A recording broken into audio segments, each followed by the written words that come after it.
नमस्कार दोस्तों। और आज हम हिंदी सब्जेक्ट पे बात करेंगे और इसके बारे में आपने स्टार्ट में ही समझ लिया होगा। और इसे डिस्कस करने की कुछ बेस को हम समझते हैं। सबसे पहले तो कट ऑफ डिस्कस करने में इतनी लेट हो रही थी, इसके कई सारे रीजन थे। एक तो ये कि ये जो सब्जेक्ट है ये यूपी हायर एजुकेशन में सबसे ज्यादा सीटों वाला है। सबसे ज्यादा आप देखो कि 162 सीटें जहां पर हैं, यानी ऑलमोस्ट जो है यहाँ पे 810 प्लस बच्चों को इंटरव्यू कॉल होगा। देखो प्लस है, ये ज्यादा हो सकता है, 20 30 या 50 के आसपास भी जा सकता है। इसमें सरप्राइज वाली बात नहीं होगी। तो इतने बड़े वैकेंसी में ये डिसाइड कर पाना, एग्जैक्ट बताना मुश्किल था कि आखिर इतना ही क्यों कट ऑफ जाएगा। एक तो ये रीजन था। सेकंड, लास्ट जो आप मान लो, लास्ट नहीं बल्कि एक बार ऐसा हुआ कि जो सीटें थी वो 128 सीट थी और जो कट ऑफ गया था ये अप्रोक्स 68 पॉइंट समथिंग, हम मान लेते हैं कि 69 क्वेश्चन, जो कि इस बार यहां सीटों की संख्या 162 है। तो ये इंक्रीज होगा या डिक्रीज होगा या कांस्टेंट होगा, क्या मैटर होगा इसका? थोड़ा सा ये कंफ्यूजन था। थर्ड एक कंफ्यूजन जो था वो आंसर की को लेकर के था। आंसर की बेसिकली जब आप पूरे सिनेरियो को जब आप समझेंगे, इधर उधर की बातें ना सुन के, स्पेशली जो लोग सब्जेक्ट के हैं वो तो अच्छे से समझ रहे हैं इस पॉइंट को, कि पहली बार जब आंसर की आया तो ये कमीशन से कुछ मिस्टेक हुए और उसने इस मिस्टेक को एक्सेप्ट भी किया। बाद में एक दूसरी आंसर की जारी की गई। पहली बार में 70% के आसपास मिस्टेक मिले थे, या उससे भी ज्यादा कहें। मतलब गलती है तो आप समझ सकते हैं कि गलती किसी भी लेवल तक हो सकती है। बाद में ये कह सकते हैं कि स्टार्टिंग में 70 प्लस हम लेके चलते हैं मिस्टेक को। बाद में जब ये चेंज हुआ तो अभी वैसा ही मिस्टेक रह गया है जैसा कि बाकी सब्जेक्ट में है। यानी कि आप इसे 1-2 क्वेश्चन कह सकते हैं या मैक्सिमम आप 5-6 क्वेश्चन तक कह सकते हैं, जो कि सारे सब्जेक्ट में ऐसी आशा लगाई जा रही है। हो सकता है कि वो 1-2 तक ही रह जाए या थोड़े से चेंज भी हो जाए। यानी ये कंफ्यूजन भी अब लगभग फिनिश हो चुका है। फोर्थ जो एक रीजन था इसके लिए कि कुछ बच्चों के मार्क्स देख करके मैं काफी सरप्राइज रहा। मतलब रिवाइज्ड आंसर की जो ये चेंज होकर के आया इसमें, कि किसी ने बताया कि मेरे मार्क्स 4 मार्क्स हैं पेपर 1 में। इसे मैं थोड़ा सा अलग से समझाऊं कि किसी ने कहा कि 4 question, sorry not marks, 4 question correct हैं पेपर 1 में, और बावजूद इसके उनका टोटल 63 हो रहा है। किसी के सेम ऐसे पैटर्न पे 68 हो रहे हैं। कोई ऐसा है जिसके क्वेश्चन 5 करेक्ट है और उसके जो है टोटल 70 बन रहा है, किसी के 69 बन रहा है। मतलब ये नंबर 1-2 नहीं है, ये नंबर मेरे पास 8 ऐसे स्टूडेंट आए थे जिनके मार्क्स जो है 4 से लेकर के 10 के बीच में है पेपर 1 में।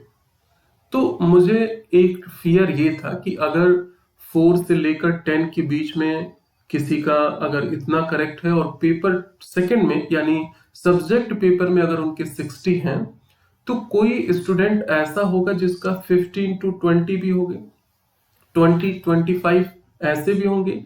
अगर हम 20 लेके चले तो मैक्सिमम का फिर 80 के आसपास बनना चाहिए कट ऑफ।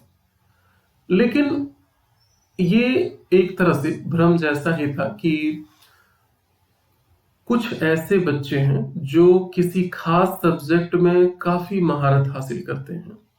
इनमें एक सब्जेक्ट हिंदी भी है।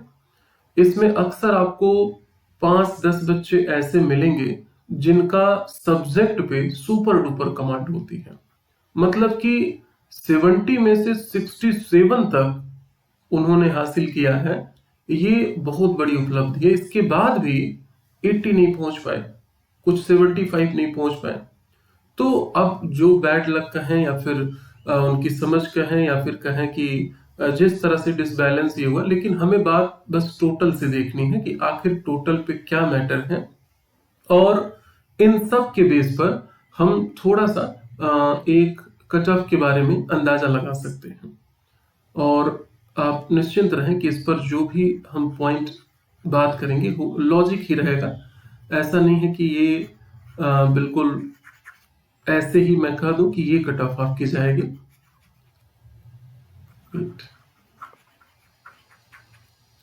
इसके लिए हम ये 2 पॉइंट बेस लेंगे और एक तीसरा पॉइंट जो मेरे पास बच्चों ने कमेंट किया है ठीक ठाक, और ऐसा नहीं कि ये मैं बता रहा हूं, आप इसको देख भी सकते हैं, कमेंट बॉक्स में भी कुछ है, और मैक्सिमम सबसे ज्यादा बच्चों ने पर्सनली कमेंट किया है व्हाट्सएप के थ्रू। इसका रीजन भी मैंने बताया कि कई सारे ऐसे इसमें कैंडिडेट हैं जो सिर्फ एक स्टूडेंट नहीं बल्कि टीचर भी हैं, जिनकी एज 40, 45, 50 ऐसे लोग भी हैं। तो नॉर्मली ऐसे पब्लिकली वो लोग नहीं कमेंट करते, बताते हैं कि ये सिचुएशन है, क्या हो सकता है।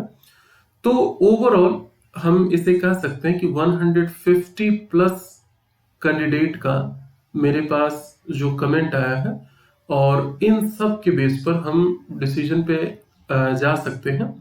थोड़ा सा एक व्यू और लेते हैं, फिर हम इस डिसीजन पे, यानी कि 3 हमारे ये पैरामीटर होंगे जिस पर हम बात करेंगे, जो कि मेन पैरामीटर हमारा यही होगा कि इस बार का क्या परफॉर्मेंस रहा। अगर हम इसके अकॉर्डिंग करें कि एक बार 128 सीट थी जर्नल की, और फाइनल कट ऑफ ये आपका 69 क्वेश्चन के आसपास गया था, तो ऐसे में ये देखो 138 पॉइंट समथिंग मार्क्स था, 5 मार्क्स था, नॉट समथिंग, इतने मार्क्स थे। ऐसी सिचुएशन में अगर आप लॉजिकली देखो तो 162 है, यानी इससे तो कम जाना चाहिए अगर इस बेस पर अगर हम बात करें, लेकिन ओल्ड बेस बहुत मायने नहीं रखता, पेपर इजी टफ भी होते हैं। अब सीटें कम नहीं है, करीब करीब जो डिफरेंसेज हैं अगर हम इनके बीच में देखें तो ये 34 स्टूडेंट के डिफरेंसेज हैं, और इसको अगर हम 5 से मल्टीप्लाई करें तो ये हमारा 170 स्टूडेंट होंगे। इसमें भी हम करीबन 60% डिलीट करते हैं, करीब इसलिए क्योंकि SC, ST, OBC और EWS, सिर्फ इसलिए ताकि एक जर्नल की हम कट ऑफ को समझ सकें। यानी अगर हम इसका 40% यहाँ पर कैलकुलेट करते हैं तो ये हमारा 68 स्टूडेंट होंगे। और इससे क्या हम रिजल्ट पे जा सकते हैं, तो अगर जो 69 क्वेश्चन पे कट ऑफ बनी थी, एक आध क्वेश्चन इजी आया होगा या 2 क्वेश्चन इजी आया होगा, देखो इससे ज्यादा गैप नहीं होता है मोस्टली, इतना अगर इजी हुआ होगा तो एक एक मार्क्स पे लगभग 30-40 बच्चों का जो एवरेज है, ये हमारा ये एक्सेस मार्क्स कवर कर लेगा, इसमें कोई डाउट नहीं। वो भी अगर इजी पेपर हुआ तो तब भी हमारा ये कट ऑफ रहना लगभग तय है। सब कुछ सामान्य रहा तो आप देखो 2 क्वेश्चन जो यहाँ हम इंक्रीज करके 69 तक पहुंच रहे हैं, वो डिक्रीज होगा, यानी कि 69 तक आ सकते हैं। अगर 67 अगर ये डिक्रीज हुआ तो थोड़ा सा टेक्निकल मैटर है, कुछ लोगों को ये बात डायरेक्ट नहीं समझ में आ रही, तो आप 1-2 बार इस वीडियो को देखिएगा और आप मुझे कमेंट भी कर सकते हैं।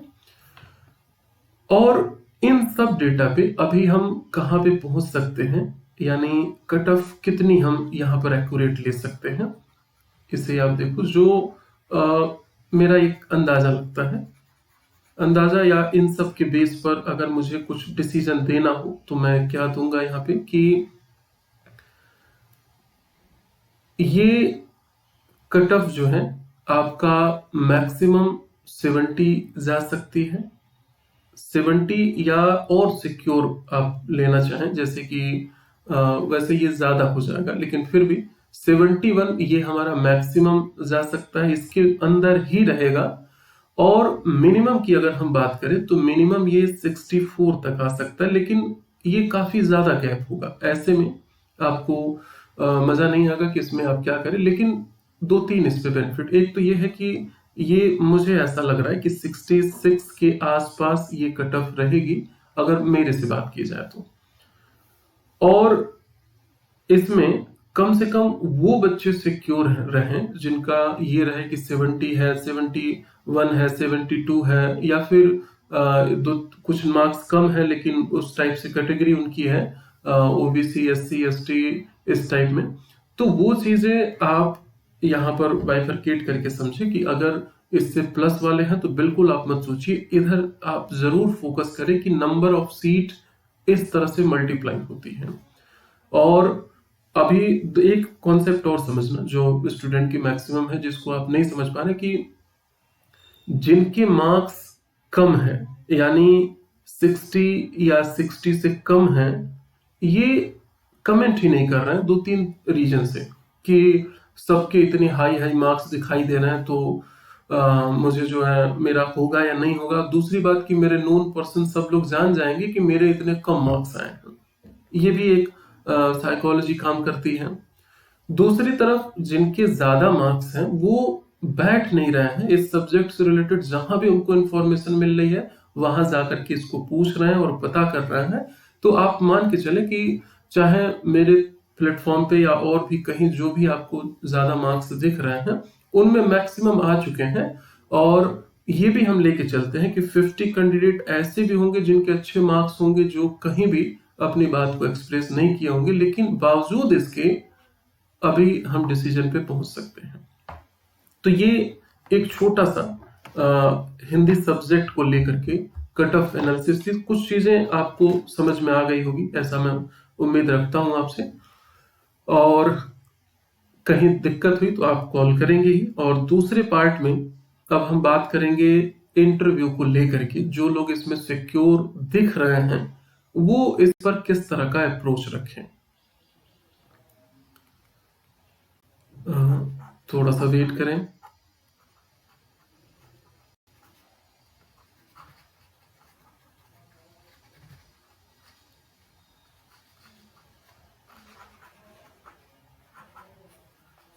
कुछ टेक्निकल इशू थे जिसकी वजह से मुझे ये बोर्ड इस्तेमाल करना पड़ा है। वेट। और इंटरव्यू वाले में देखो, पहले तो आप वीडियो देख रहे हैं, फ्यू सेकंड के लिए रिलैक्स हो करके इस बात को समझो, क्योंकि जो ये अपॉर्चुनिटी है ये बेहतर नहीं सुपर डुपर है। आप खुद देखो कि पिछली बार कब इतनी सीटें, 2000 से ज्यादा सीटें कमीशन ने दी हो। तो अब पता नहीं, हो सकता है कि सारी, अभी इलेक्शन का भी टाइम था, 3-4 साल आगे की भी सीटें इसमें कंक्लूड करके रख दी गई हों। कब अगली सीट आए, फिर उसका एग्जाम कब हो, फिर रिजल्ट, ईटीसी, इन सब में, क्योंकि अभी गवर्नमेंट जब बन जाएगी तो गवर्नमेंट थोड़ा सा रिलैक्स में हो जाएगी। जैसे आप जानते हैं कि इस वैकेंसी को आए अनाउंस हुए कितने टाइम हो गया था, और अभी जैसे इलेक्शन आया रिक्रूट हो रहा है, यानी कि एक बेस्ट अपॉर्चुनिटी है। बावजूद इसके आप छोटे मोटे मैटर को लेकर के अपॉर्चुनिटी खो दे तो रियली मुझे भी दुख होगा और आपको भी होगा। इसमें इंटरव्यू में आप इंटरव्यू करें और अपनी पर्सनालिटी को डेफिनेटली रिफॉर्म करें। इसमें दोनों तरह की चेकिंग होती है, आपके नॉलेज भी चेक होते हैं और आपकी पर्सनालिटी भी चेक होती है। नॉलेज एक तरह से चेक हो चुका है, अब दूसरे तरीके से इस पर काम किए जाते हैं। और इसलिए अगर आपके सब्जेक्ट पे बड़ी अच्छी पकड़ है तो भी जरूरी नहीं है कि आपका इंटरव्यू अच्छा जाए। और बहुत से ऐसे कैंडिडेट हैं जो इंटरव्यू देने के बाद जब निकलते हैं, उनसे बातचीत होती है, वो फोन करते हैं मुझे, तो कहते हैं कि आज ऐसा फील हुआ जैसे मैंने कुछ पढ़ा ही नहीं। तो आप मान के चले कि ये एक डिफरेंट एक्सपीरियंस आपके लिए होने वाला है। जैसे मैं कुछ क्वेश्चनों पे बात करूंगा हिंदी का, जिससे आपके दिमाग पे थोड़ा सा जोर पड़ेगा कि अगर ऐसे बाउंसर आपको मिले तो आप कैसे डील करेंगे। और इजी से मैं एडवांस तक इसको ले चलूंगा कि किस तरह से आप इस पे पॉइंट रख सकते हैं। जैसे फर्स्ट क्वेश्चन है कि हिंदी भाषा से संबंधित, ये जो हिंदी लैंग्वेज है, इससे संबंधित हमारे संविधान में कौन कौन से प्रावधान है। तो हमारे संविधान में कौन कौन से प्रावधान है, मतलब अनुच्छेद हैं, उनका आप उल्लेख करो। तो ये आसान क्वेश्चन है, काफी हद तक आपको पता होगा, लेकिन फिर भी आप एक बार इनकी लिस्ट एक पास जरूर बना लें, और जब आपसे पूछे जाए तो ऐसा ना हो कि आपने 5 बता दिया और एक छूट गया, ऐसा ना हो। क्योंकि जब सारे आप कवर करेंगे, हो सकता है कि जो पूछ रहा है एग्जामिनर, उसके माइंड में यही वाला बस याद आ रहा हो, और आपने पूछा सब बता दिया, वो आपने नहीं बताया। यानी सटीकता की और ज्यादा जरूरत है। दूसरा, एक अगर हम पॉइंट की बात करें, सेकंड क्वेश्चन की तरफ हम इसको ले सकते हैं कि आमिर खुसरो और मलिक मोहम्मद जायसी के लेखन दृष्टिकोण के बीच में आप किस प्रकार के अप्रोच देखते हैं, या लेखन दृष्टिकोण में किस प्रकार के अंतर आप देखते हैं। मैं फिर इसको रिपीट करता हूं कि आमिर खुसरो और मलिक मोहम्मद जायसी के लेखन दृष्टिकोण में आप किस प्रकार के अंतर देखते हैं। तो जैसे आपको ये प्रश्न आएगा तो आपने मलिक मोहम्मद जायसी भी देखा है और आमिर खुसरो भी देखा है, इनके लेखन वगैरह को पढ़ा है, समझा है, लेकिन फास्ट रिकॉल करने की एक हैबिट अगर नहीं रहेगी तो आप, हो सकता है कि शरीर कांपने लगे, और अभी जैसे आप रिलैक्स में बैठ करके सोच रहे हैं, अभी आपका माइंड पूरी पीसफुल सिचुएशन में है, लेकिन जिस दिन इंटरव्यू होता है उस दिन सुबह से ही आपकी इंटरव्यू स्टार्ट हो जाती है, रात में नींद नहीं आती कि कल कौन सा बाउंसर आएगा। ऐसे में आपका इस पर कुछ अभ्यास होना चाहिए कि अनवांटेड जो घबराहट है आपकी, वो दूर हो जाए। इनके उत्तरों पे भी आपको काम करना है, और कुछ प्रश्न ऐसे जिनका आंसर आपको ना आए, तब भी आप क्या टेक्निक यूज करें जिससे कि एग्जामिनर उससे सेटिस्फाइड रहे, ये सीखना है। एक और प्रश्न मैं ऐसे दे रहा हूं, देखो प्रश्नों की बात मैं इसलिए भी कर रहा हूं ताकि आपको लगे कि आप इतना अच्छा सीखे हो, 80 क्वेश्चन तक पहुंचे हो, लेकिन बावजूद इसके आप तत्काल प्रभाव से अपने उत्तर को नहीं रख पा रहे हैं। एक क्वेश्चन और हम ले सकते हैं कि हिंदी भाषा को राष्ट्रभाषा बनाने में वो कौन कौन सी रुकावटें थी जो आई, तार्किक वर्णन करें, या तार्किक रूप से अपने शब्दों को रखें।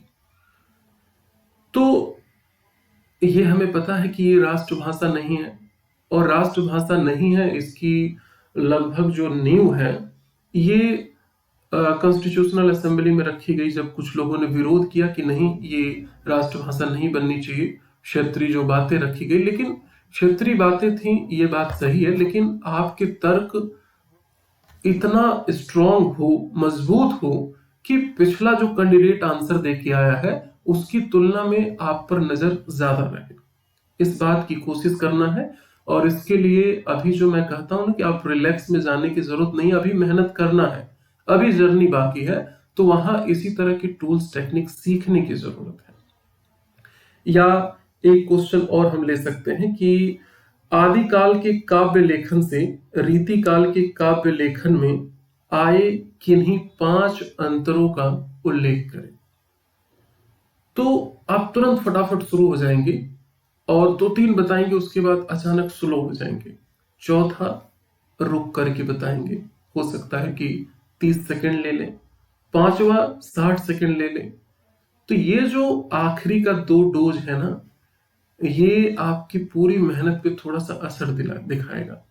5 उन्होंने वर्ड लिखा है, तो क्यों ना हम इनके बारे में एक मेंटल प्रिपरेशन करें।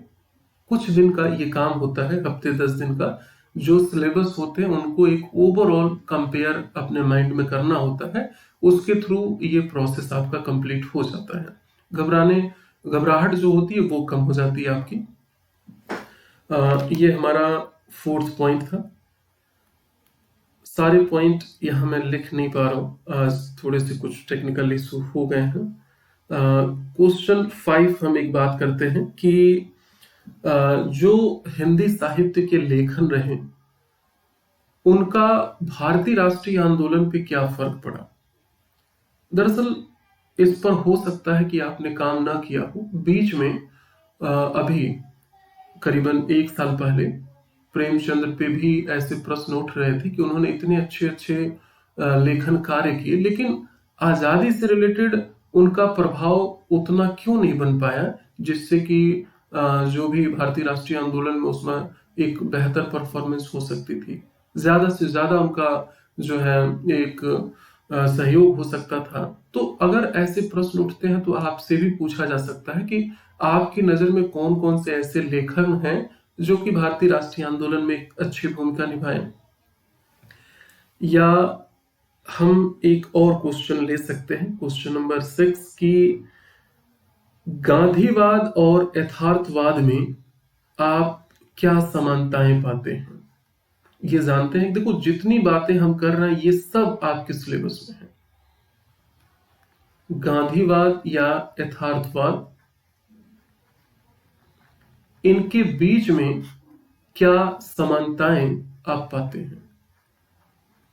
आपके पास नॉलेज की कमी नहीं है क्योंकि आप रिटन एग्जाम पास किए हैं, लेकिन आपके इतने मार्क्स जरूरी नहीं है कि हर एक कॉन्सेप्ट को सीखने के बाद आए हो, यानी कहीं पर आप फंस सकते हैं।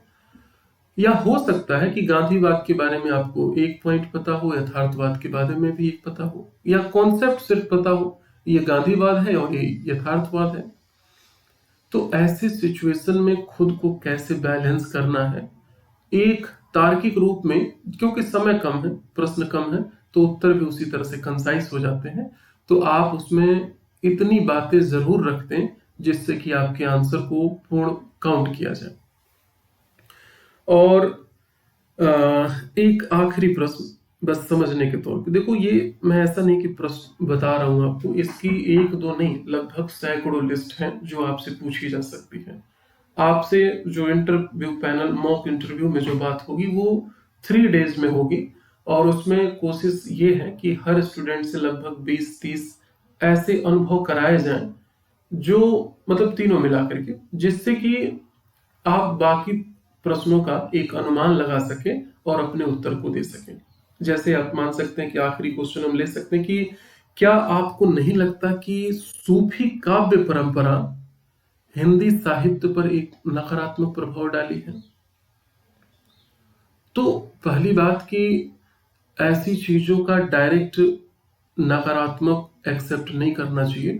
मेरा तो सजेशन है कि ये एक तरह से ऐसा मुद्दा है कि आप इनडायरेक्ट भी इस पर नकारात्मक अप्रोच ना रखें, क्योंकि इसके रिजल्ट पॉजिटिव में ज्यादा है।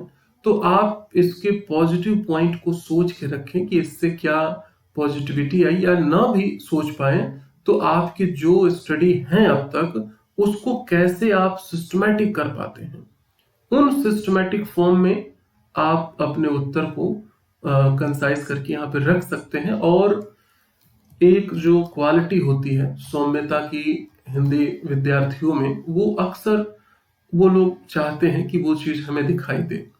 जैसे आप देखेंगे कि आपके सब्जेक्ट एक्सपर्ट तो रहेंगे ही जो हिंदी के होंगे, और ज्यादातर ऐसी चीजों को लेकर के प्रश्न पूछते हैं, कुछ अनजाने या अनवांटेड वो लोग पूछ देते हैं जिसके लिए वो भी नहीं प्रिपेयर्ड रहते हैं। जैसे आप बैठे और आपसे कह सकते हैं कि आप मीरा की कोई कविता सुनाइए। सुबह से सुन रहे थे, इंटरव्यू पूछ रहे थे, बता रहे थे, मन थोड़ा सा ऐसे हो गया बोरिंग टाइप का, आराम तौर पे या फिर ऐसे ही आप मीरा की कोई कविता सुनाओ। अब आपने कभी कविता नहीं सुनाया है तो थोड़ा सा वो होगा, और हिंदी का है तो मोस्टली आप सुनाए होंगे। तो इसमें कम से कम एक कविता तो आपके पास होनी चाहिए जिसमें आपके उच्चारण, शब्द, कोई गैप ना हो या कुछ ऐसी चीजें मिस्टेक ना हो जो कि बेसिक हो। तो ऐसी बातें आपसे हो सकती है, वो लोग बेसिक करेंगे। जो लोग नॉन एक्सपर्ट होंगे उनके पास भी पूरी अथॉरिटी होती है पूछने का, और हिंदी एक ऐसा भाषा है जहां पर इस लैंग्वेज को लेकर के सबके पास एक्सेस होते हैं पूछने की। जैसे आप जानते हैं कि यहाँ पर जो छोटी फूटी भाषा है, तिरछी भाषा है, यहाँ की भाषा, वहां की भाषा, पूरे यूपी की आप देख सकते हैं कि बलिया से लेकर के गाजियाबाद और उधर जो है उत्तराखंड के बॉर्डर तक और इधर हर एरिया में ये कवर करते हुए इतनी भाषाएं हैं कि वो उन सब से रिलेटेड कुछ पूछ सकते हैं, या कुछ नहीं हुआ तो आप क्या मानते हैं कि हिंदी भाषा का यहाँ क्या योगदान है, यहाँ क्या योगदान है, ऐसा क्या योगदान है, इस तरह से आपसे प्रश्न पूछे जा सकते हैं। तो एक्सेस ज्यादा है और आप की सबसे बड़ी जो जरूरत है वो आंसर देने की टेक्निक सीखना है और अपने घबराहट को दूर करना है, क्योंकि घबराहट रहने में कई सारी गलतियां आप फटाफट करते हैं, आपको भी नहीं पता चलता। जैसे कि आपके बोलने की स्पीड तेज हो जाती है, आपके माइंड में जो आया उसी को आप कभी कभी दोहरा देते हैं, या एक पॉइंट आया तो उतना ही रोक के तुरंत बोला, फिर आप सोचने लगे और आपके माइंड में ये चलने लगता है कि एग्जामिनर अब ये सोच रहा है कि इनको नहीं आ रहा है। तो ये सब अनुभव की बात होती है कि धीरे धीरे जब ये अनुभव और प्रैक्टिस ये सब चीजें जब कंप्लीट होती है, चाहे जैसे करें, ये मैं नहीं कहूंगा कि आप मेरे चलाए हुए मॉक इंटरव्यू प्रोग्राम में ही भाग लें, आप चाहे जैसे करें। जैसे कुछ विद्यार्थी ऐसे जो काफी दूर दराज से हैं और जिनके पास ऐसी कैपेसिटी नहीं होती है कि वो इस तरह की चीजों को सरवाइव कर सके, या कुछ और मैटर हो सकते हैं, तत्काल इसी महीने मैटर हो ऐसा, तो वो एक मिरर के सामने, शीशे के सामने खड़े होकर के ऐसा कुछ प्रैक्टिस कर सकते हैं। लेकिन आप बात को समझिएगा कि इसमें मेन जो मैटर होता है वो डर खत्म करना होता है, और इसके लिए सामने एक शख्स होना जरूरी है, अननोन होना जरूरी है, और आपके प्रश्नों पे वो तार्किक क्रॉस कर सके ऐसा होना चाहिए। तो देखिए, अभी और कुछ बातचीत इस पे होगी, लेकिन मैं चाहता नहीं कि बहुत लंबा ये वीडियो हो, तो इस डिस्कशन को हम लोग यहीं फिनिश करते हैं, और फिर कुछ नए विचार और इसमें जोड़ना होगा तो जरूर जोड़े जाएंगे। तो थैंक यू सो मच आप सभी का।